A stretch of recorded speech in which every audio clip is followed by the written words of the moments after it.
রায় অনেকগুলো হয়েছে, রায় কার্যকর দেখতে চায় বাংলাদেশের জনগণ। তো আজকের এই দিনে আমরা মনে করি যে শুধু স্মরণ করার মধ্য দিয়ে নয়, শ্রদ্ধা জ্ঞাপনের মধ্য দিয়ে নয়, বরং আবু সাঈদীরা যে কারণে শহীদ হয়েছিল আমরা তাদের উত্তরসূরি। আমাদের দায়িত্ব সেই নতুন বাংলাদেশ, বৈষম্য বিরোধী বাংলাদেশ, আমাদের সেই ইনসাফের বাংলাদেশ প্রতিষ্ঠার জন্য কাজ করে যাওয়া। জুলাই গণ অভ্যুত্থানের পরে আমাদের দাবি ছিল তিনটি: বিচার, সংস্কার এবং নির্বাচন।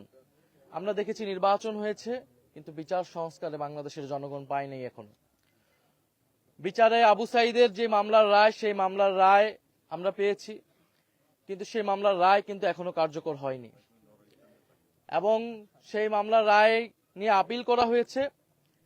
চিফ প্রসিকিউটরের দায়িত্ব সুপ্রিম কোর্টে সে আপিল যাতে দ্রুত সময়ের মধ্যে 60 দিনের মধ্যে শুনানি হওয়ার বাধ্যবাধকতা রয়েছে। আমরা কিন্তু কোনো আপডেট পাইনি, আজকের দিনে কোনো আপডেট আমরা পাইনি। ফলে আমরা আহ্বান থাকবে সরকার এবং চিফ প্রসিকিউটর ট্রাইব্যুনাল থেকে এই রায়ের আপিলের শুনানি কার্যক্রম দ্রুত সম্পন্ন করে আমরা রায় দেখতে চাই। রায় অনেকগুলো হয়েছে, রায় কার্যকর দেখতে চায় বাংলাদেশের জনগণ। এবং আবু সাঈদের যে মামলার রায়, সেই মামলার রায়ের আসামি কিন্তু শেখ হাসিনা নিজেও, এবং সেই রায়ে শেখ হাসিনাকে ফাঁসির দণ্ড দেওয়া হয়েছে। এবং আমরা আশা করব সরকার দ্রুত সময়ের মধ্যে শেখ হাসিনাকে দেশে এনে ফাঁসির রায় কার্যকর করবে এবং অন্য সকল যে মামলার রায় আসে দ্রুত সময়ের মধ্যে সেই মামলার রায় প্রদান করে, রায় কার্যকর করে যারা জুলাই গণ অভ্যুত্থানে বিপ্লবে ভিকটিম রয়েছে, যে শহীদ পরিবাররা রয়েছে, তারা ন্যায় বিচার পাবে। দ্বিতীয়ত আসতেছে সংস্কার। আমরা মনে করি জুলাই গণ অভ্যুত্থানের এই বিপ্লবের সুফলকে সকলের কাছে পৌঁছে দিতে হলে রাষ্ট্র সংস্কারের কোনো বিকল্প নেই।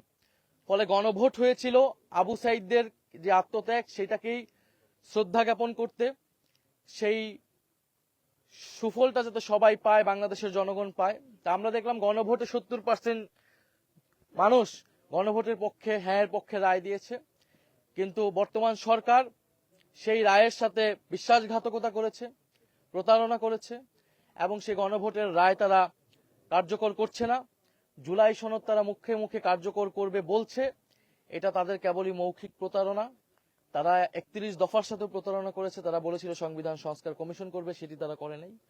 ফলে আমরা আশা করব এই 16 জুলাই শুধু জুলাই শহীদ দিবস পালন করলেই হবে না, আবু সাঈদকে মুখে মুখে স্মরণ করলেই হবে না। গণভোটের যে গণরায়, সেই রায়ের আলোকে রাষ্ট্র সংস্কার করতে হবে এবং এদেশের যেই দুর্নীতি, বৈষম্য দূর করে আমাদের নতুন বাংলাদেশ গঠন করতে হবে। আবু সাঈদের এই মৃত্যু দিবসে, জুলাই শহীদ দিবসে আমাদের এটাই প্রত্যাশা এবং আমরা দোয়া করছি আমরা আবু সাঈদ যাতে বেহেশতে নসিব হয়, আবু সাঈদের শাহাদাত যাতে মহান আল্লাহ তাআলা কবুল করেন, আবু সাঈদের শাহাদাতের উসিলায় যাতে বাংলাদেশের যে সমস্যা, বাংলাদেশের দুর্নীতি, বৈষম্য, সন্ত্রাস, চাঁদাবাজি, সেগুলো বাংলাদেশ থেকে চিরতরে দূর হয়। আপনার স্বপ্নগুলো আকাশ ছুবে প্রবাসীর হেলিকপ্টারের মাধ্যমে। বিয়ে, জন্মদিন অথবা যে কোনো বিশেষ প্রয়োজনে হেলিকপ্টার ভাড়া করতে যোগাযোগ করুন স্ক্রিনে দেয়া নাম্বারে। প্রবাসীর হেলিকপ্টার, নিরাপদ ও সাশ্রয়ী বাহনের বিশ্বস্ত নাম।